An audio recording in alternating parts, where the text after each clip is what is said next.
শুভ অপরাহ্ন।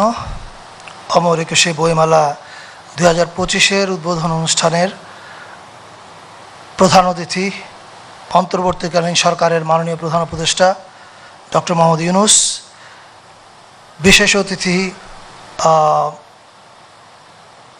সংস্কৃতি মন্ত্রণালয়ের সচিব, বাংলা একাডেমির মহাপরিচালক অধ্যাপক মোহাম্মদ আজম, বাংলা একাডেমির সভাপতি আবুল কাশেম ফজলুল হক, সামনে উপস্থিত সম্মানিত উপদেষ্টাবৃন্দ, রাজনৈতিক নেতৃবৃন্দ, বাংলা একাডেমির ফেলো এবং সুধীমণ্ডলী,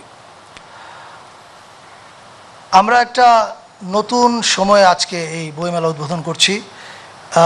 নতুন বাংলাদেশে আমরা জানি জুলাইয়ের মধ্য দিয়ে বাংলাদেশ একটা নতুন পর্বে প্রবেশ করেছে।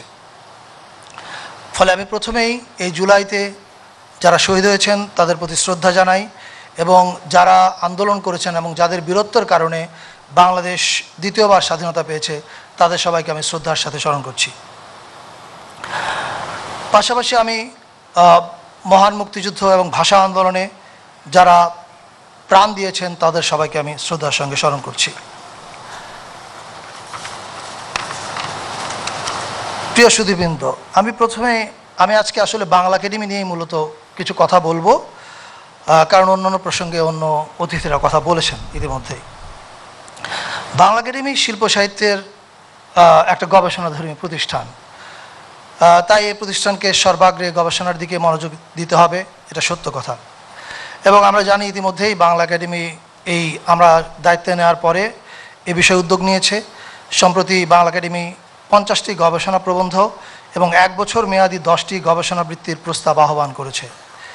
এছাড়া তরুণ লেখকদের জন্য কর্মশালা এবং বই প্রকাশের ব্যবস্থাও নিয়েছে। কিন্তু তারপরেও আমি বলবো যে আমাদের একটু আত্মসমালোচনা করার প্রয়োজন আছে, বা আত্ম উপলব্ধি করার যে আমাদের সামনে নতুন রাস্তা কি হওয়া উচিত। বাংলা একাডেমি যে কোনো কারণেই হোক, এটা একটা কাজ তো আমাদের অতীত নিয়ে যেমন গবেষণা করা, আবার আমাদের সামনে দিয়ে যে বর্তমানটা অতীত হয়ে যাচ্ছে এই বর্তমানটাকেও স্পর্শ করতে পারাটাই একাডেমির গুরুত্বপূর্ণ কাজ। আমরা দায়িত্ব নেওয়ার পরে যেটা ফিল করতে পেরেছি যে আমাদের নতুন চিন্তা যারা উস্কে দেয়, বা নতুন ভাষ্য বা নতুন ভাষা, যে কোনো শিল্পের যে কোনো ফর্ম বা আমাদের সংস্কৃতির যে কোনো শাখার ক্ষেত্রেই এটা যারা উস্কে দেয় তাদের সঙ্গে বাংলা একাডেমির যোগাযোগটা একটু সীমিত, অনেক কম বললেই চলে। আমরা তাই মনে করেছি যে বাংলা একাডেমির একটা সার্বিক সংস্কার প্রয়োজন। আমরা সেই উদ্যোগ নিয়েছি। আপনারা কিছুদিনের মধ্যেই জানতে পারবেন, লেখক, গবেষক এবং আমাদের গুরুত্বপূর্ণ চিন্তাবিদদের সমন্বয়ে আমরা একটা সংস্কার কমিটি গঠন করব, যে কমিটির কাজ হবে বাংলা একাডেমিটাকে একটা চলমান প্রতিষ্ঠানে পরিণত করা, এবং এটার সঙ্গে নতুন পুরনো চিন্তার গবেষণা যেমন হবে তেমনি নতুন চিন্তার যেন একটা সংযোগ তৈরি হয়। এই ব্রিজটা যদি আমরা করে যেতে পারি তাহলে আমরা মনে করি যে এই একাডেমিটা একটা চলমান প্রতিষ্ঠানে পরিণত হবে, এবং এটাকে আমরা আমাদের একটা গুরুত্বপূর্ণ সংস্কার কাজ হিসাবে গ্রহণ করেছি। উপস্থিত সুধীবৃন্দ, শেষে আমি বলতে চাই যে মাসব্যাপী অমর একুশে বইমেলার লেখক, পাঠক, প্রকাশক সহ সকল শ্রেণী পেশার মানুষের কাছে এটা আক্ষরিক অর্থেই প্রাণের মেলা।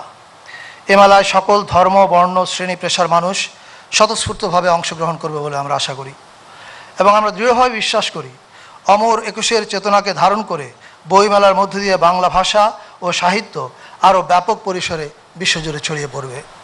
আপনাদের সবার কল্যাণ হোক। সবাইকে ধন্যবাদ।